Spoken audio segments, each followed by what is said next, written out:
Good morning Mishtu মাইস ব্লগে তোমাদের আরও একবার ওয়েলকাম জানাই। আশা করছি তোমরা সবাই খুব ভালো আছো, আমিও ভালো আছি। তো দেখতেই পাচ্ছ এখন 8:30 মতন বাজে। তোজোকে একটু আগে পড়তে দিয়ে আসলাম, 7:30টায় পড়া ছিল, 8:30 বেজে গেছে। এত ল্যাথখোর আমি, ঘুম থেকেই উঠতে পারছি না, ঘুমিয়েই যাচ্ছি যেখানে সেখানে ল্যাথ খাই। তো যাই হোক, ওসব কথা ছাড়ো। এখন বিছানাটা তুলে ঘরটা ঝাঁট দিয়ে সানে যাবো। আর আজকে ব্লগটা ধামাকাতে হতে চলছে, তোমরা দেখতে থাকো, কেউ স্কিপ করো না। তো চলো ঝটপট করে কাজগুলো করে নিই, তারপরে আজকে কি সেটা পরেই দেখতে থাকো। বিছানাটা গুছাতে তোমাদের সাথে একটু কিছু গল্পও শেয়ার করি।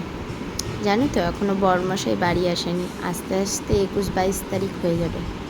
অনেকটাই প্রবলেম হচ্ছে একা থাকতে, কারণ এতদিন ধরে কোনো দিন একা থাকিনি, প্রায় 13-14 দিনের ব্যাপার। তো ম্যানেজ করে নিলাম, কিছু করার নাই, থাকতে তো হবেই, বললেই তো চলে আসতে পারবে না, অনেক দূরের রাস্তা। তোমরা নিশ্চয়ই জানো যে কোথায় গেছে, এর আগের ব্লগে শেয়ার করেছিলাম। সে কিন্তু কেদারনাথ গেছে ঘুরতে, পুজো দিতে। তো সেসব আর বলে কি করব, কষ্ট ভেতরেই রাখতে হবে, কিছু করার নেই। ছাড়ো, বাদ দাও। এই দেখো, এখানে আমার বিছানা গুছানো কমপ্লিট হয়ে গেছে। এই পাশে পরিষ্কার করে নিলাম তোজো আসার আগে, নাহলে তো ও এসে আর আমাকে গুছাতেও দেবে না বিছানা, তার জন্য আগে থেকে পরিষ্কার করে নিলাম।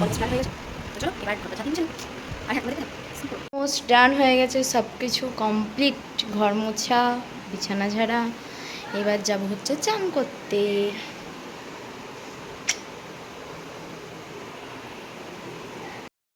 গরম লেগে গেছে, একটুখানি বসবো, দিয়ে চান করতে যাবো। আর ট্যাঙ্কের জল শেষ হয়ে গেছিলো, সেটাকে ভরতে দিয়েছি, হয়ে যাক, তারপর একবারে নামবো চান করতে। তো চলো একটু বসে নিই, তারপর তোমাদের সামনে কথা বলছি। চান টান করে এসে একদম ফাইনালি আজকে জায়ের ছেলের জন্মদিন, তার জন্য নিচে চলে এসেছি, রান্নাবান্না করছি। এখন হচ্ছে পটল ভাজলাম প্রথমে, তারপর হচ্ছে বেগুন ভাজা। তো চলো রান্নাটা করে তোমাদের সাথে শেয়ারও করবো।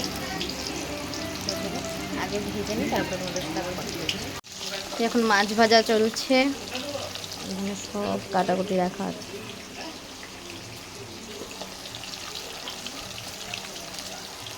এই ফার্স্ট টাইম আমি 20 জনের মতন রান্না একা হাতে করেছি, আর মাইমা আমাকে হেল্প করছিল 5 রকম ওই সবজি হয় না, মিক্স ভেজ, ওইটা করার জন্য।